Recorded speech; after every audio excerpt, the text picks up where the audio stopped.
उल्हासनगरमध्ये 18 ते 20 लाखांची रोकड जप्त झालेली आहे। अपक्ष उमेदवार नरेश गायकवाड यांनी पाठलाग करून ही रोकड पकडलेली आहे।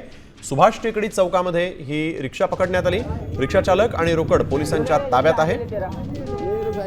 20 लाखांची रोकड इथं जप्त झालेली आहे। सुभाष टेकडी परिसरामध्ये 20 लाख रुपयांची रोख रक्कम घेऊन रिक्षा चालक नरेश गायकवाड यांनी या रिक्षा चालकाला पकडलं। पाठलाग करून त्याला ताब्यात घेतलं। पोलिसांना इथं बोलावलेलं आहे आणि मग पोलिसांनी ही रोकड जी आहे 20 लाखांची ती जप्त केली आणि पुढील कारवाई सुरू झालेली आहे। ही 20 लाखांची रोकड इथं काढण्यात आली याचा तपास सुरू झाला आहे।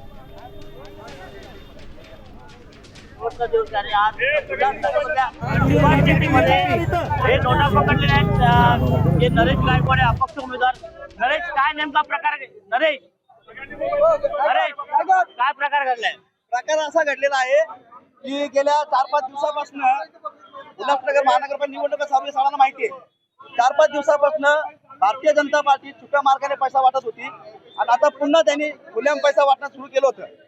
मी महानगरपालिकेला माझ्या कामानिमित्त गेलो असता तिकडे अनेक गाड्या काळ्या बॅगा भरून चालल्याचं माझ्या लक्षात आलं।